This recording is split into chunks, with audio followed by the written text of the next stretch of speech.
Last time, 2 days ago, we showed the Galois Descent for vector spaces. So there we showed that the number of G structures are in one-to-one correspondence with the number of forms. Right? So G structure means it's a G action in a vector space that is semi-linear. Okay, so today I will try to generalize it for spaces that have more structure than just a vector space. For example, it can be K object. Okay. So, right, in fact, already mentioned the main result that we try to prove. Maybe next time because it's quite long to give every details. So, yeah, so we'll start with some bunch of definitions in it. So, to start with, we can first define. Yeah. So, first I have to explain all the terms here, like the bijection that I have written here in the orange color. There is this left hand notation, also there is this right hand notation of been in the auth fee and this subscript capital A in there. So you have to define everything. So for that, yeah. So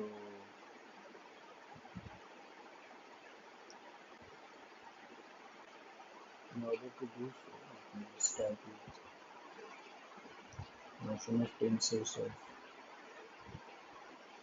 type PQ. So PQ are just two non-negative integers. So and they are fixed only. So we'll define a K object. K object is a pair P comma P where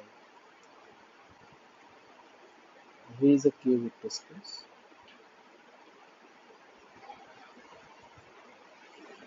and P as we call it a tensor of type PQ.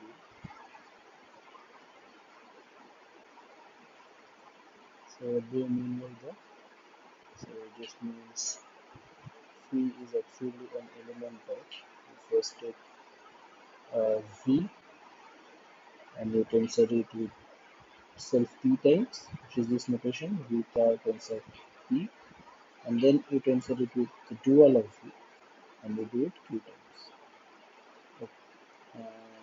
This is exactly same as this thing and we do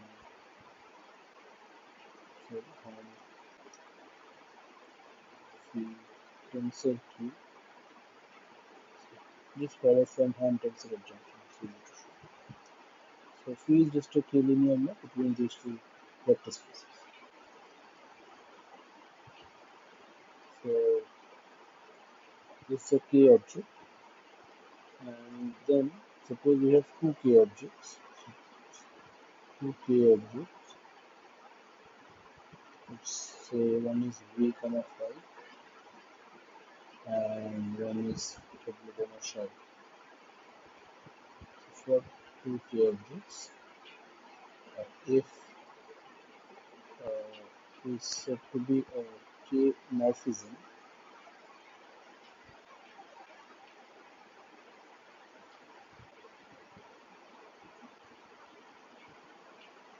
so firstly it has to be a vector space level homomorphism. If firstly if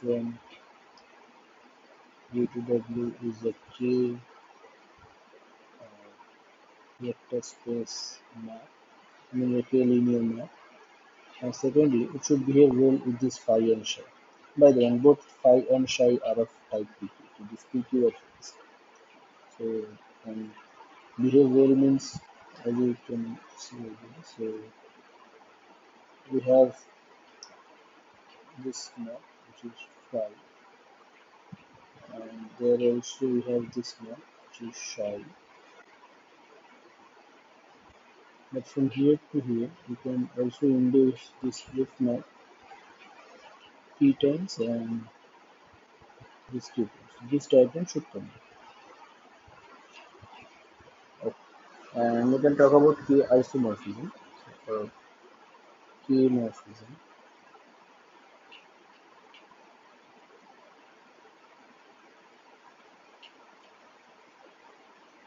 is said to be a K isomorphism.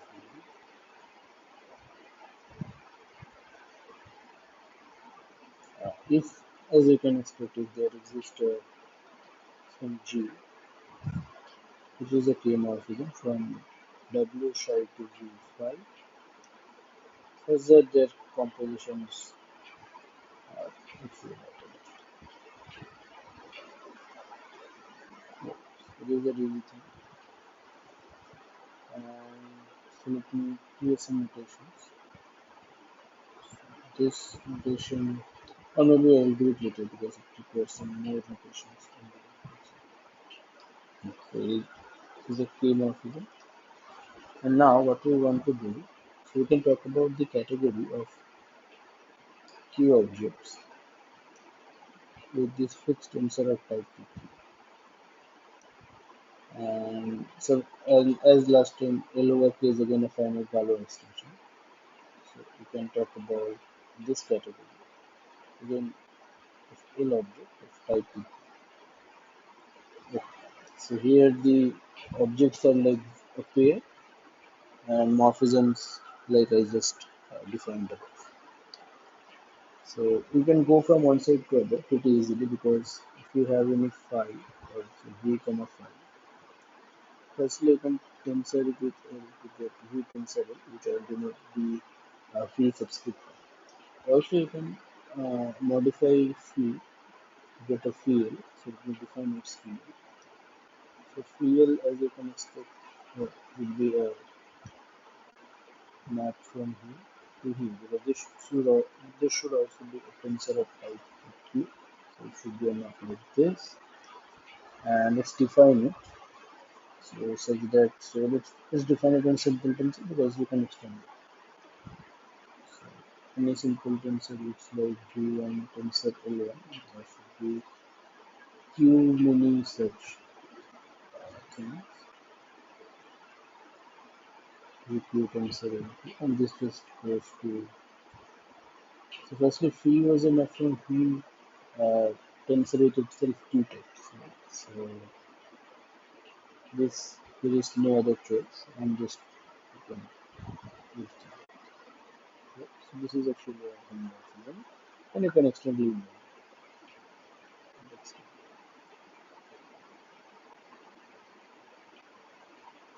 Yeah. So we have a map from this to this, and also if you have a k-morphism in the left side, that is objects that is between two k objects. Say as I said, v phi to w shell. You can talk about the induced map here. So it's easy to see. So if is like this, you can talk about this.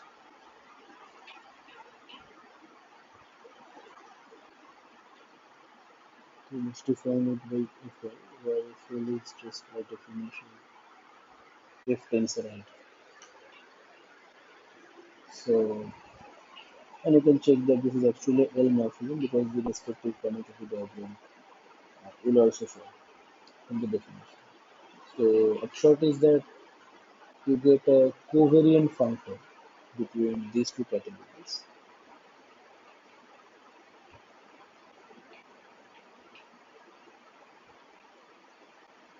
Okay, so what we do, we just take this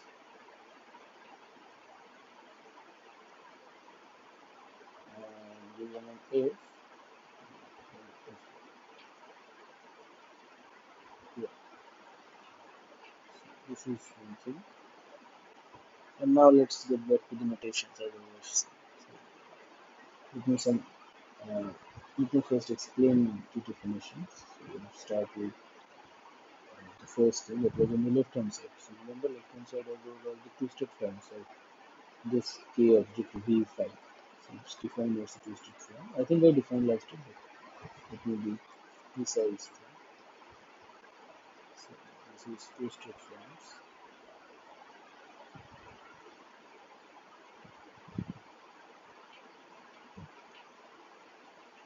So let's write it like this. So let L over Q will be a field extension. Usually we'll deal with finite, so let's not worry about them. So then two K objects, V, Y,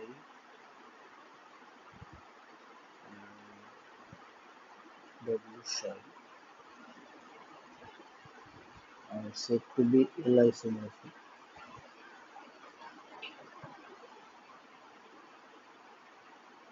So these are objects over the base field key, but we are saying they are L isomorphic if when you lift them top, which is like this, under the font of that I defined above, uh, this should be like this. So they have to be isomorphic of L objects, right? So there should be uh, a linear map from VL to WL such that that behaves well with phi L and in the other direction also, so that their computation becomes identity. So in this case, we will say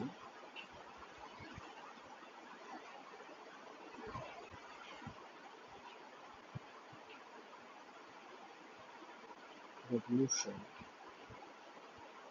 is a two-step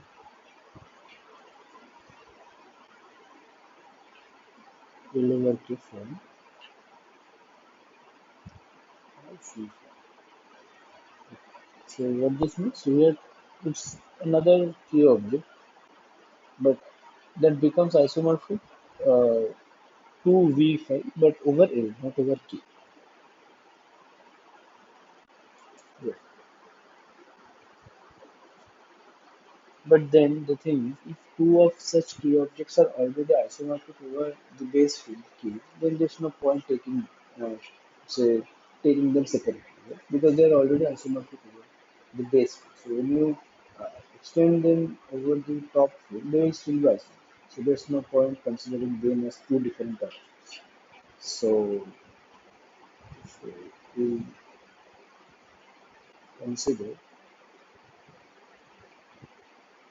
only the twisted forms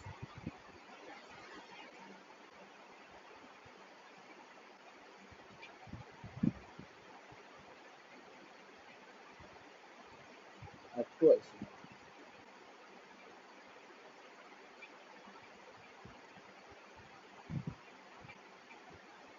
Yeah. So for this reason, let me define the notation here. So we denote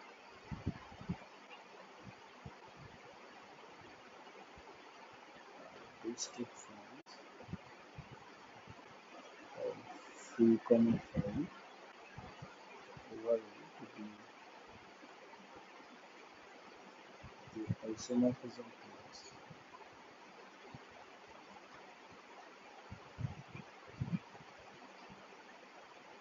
isomorphism classes of history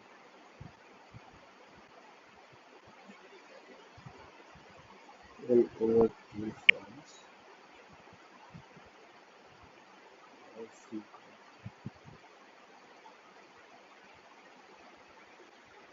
Yeah. And secondly, let's clear another notation with the name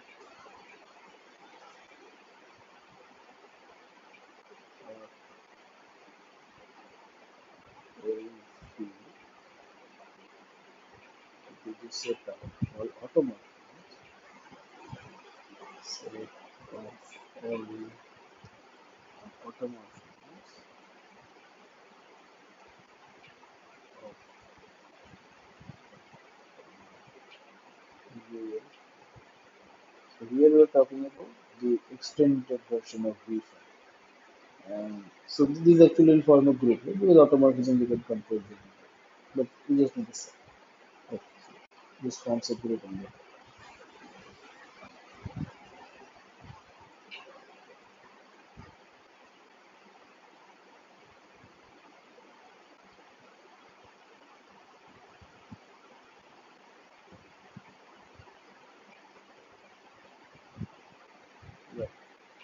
So we have cleared some notations. And now, if you recall, in the theorem that I wrote last time, there was so the left hand side is clear, the right hand side is still not completely defined yet because there is some cohomology of the Galois group and this automorphism. So to make sense of that, first we need a Galois action in the automorphism group. So next thing what we need is the Galois action.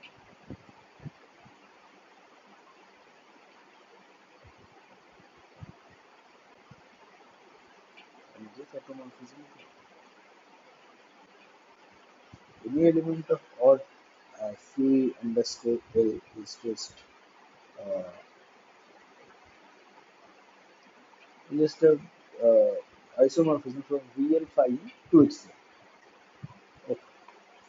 So we'll denote the action more generally because we will need them not for automorphism but for any set of linear. So we'll talk about in general seconds. So generally,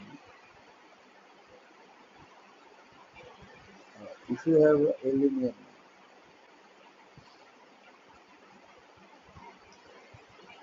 is a linear, then the Galois group acts on. So let me just define collection of all L linear map between VL WL by this. And the action is simply take a sigma from the Galois group. Okay, so if it is a linear, just a linear like here we are not talking about restricting or say respecting the PLWS and child structures. We're talking about linear maps. So this should be given in the map. This is given by. So first we start with sigma is an element of the Galois group. It's an automorphism of it. So it makes sense to talk about identity tensor sigma here. So this is actually a map starting from W as real to its. So here we started with V, still we are in V. Now composite F to go to W. And now we take this to stay at W. Okay. So we'll refer this action by just conjugation. Shorthand uh, notation will be just a conjugation. So ideally, it's not just exactly a conjugation, but still it kind of feels like conjugation. But we're just inserting the identity. So on the left and right side, when we are acting sigma, we're not doing anything with the space, right? We're just uh, doing things over the base field. So we just denoted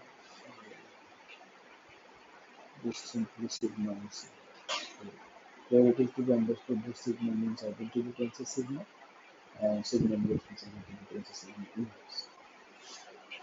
Okay, so good.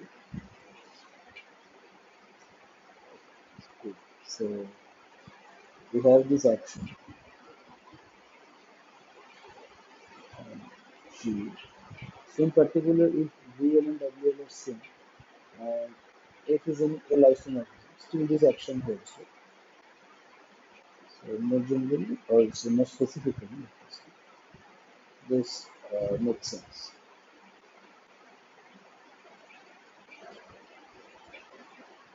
Right? So hence we can talk about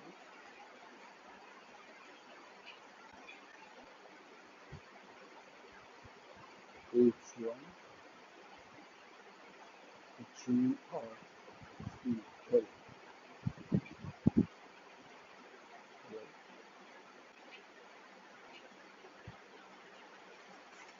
Okay. So now we have to do two things. Firstly, uh, so now we have both the sets well defined, at least for now. So on the other side, on one hand we have the twisted forms of V, comma phi, and on the other hand we have this first formula of V. So you have to start with the two-step form, V shun, and you have to get hold of an element in the cone element and vice versa. So, yeah, so that will be our next job. But for today, I'm not going to go into the details of those maps, but let me say one thing. So, and this is really easy to check. So I'm not checking, but you can just take the track. So the question is, if, so as I said, so in this category, so we started, having started with a K morphism, if you can go to make it a L morphism by just taking F tensor identity, right? So we define it like this. But the question is, suppose we have an L morphism between VL and W. So is there any K morphism from which if you tensor it with that K morphism identity, you get that L morphism? So, so next thing, and actually this thing is needed for latter part. So let's be clear about that right now, rather than keeping it about it. So, yeah, and you can just write straight away as a proposition. And the proof is very easy. So the following are there exists a K morphism if between V5 and W psi, so that Fk, meaning just F tensor identity is G, and second thing is sigma optimum G is G for all sigma integral. And this action is by conjugation, so keep that in mind. And the proof is of course too simple. One part like very obvious. So let's see one instance. So, okay. For one, it's saying G is coming from F. So this is the tensor identity.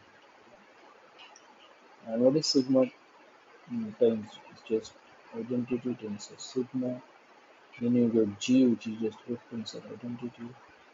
And there you have next identity tensor sigma. Anyway, so you can just check this is just F tensor identity, which is just F, which is G. So sigma dot G is G. This is really obvious. And the second part is, so by the way, I didn't write it, but G, I mean this G that we are talking about, this is just a L morphism between VL5 to WL phi.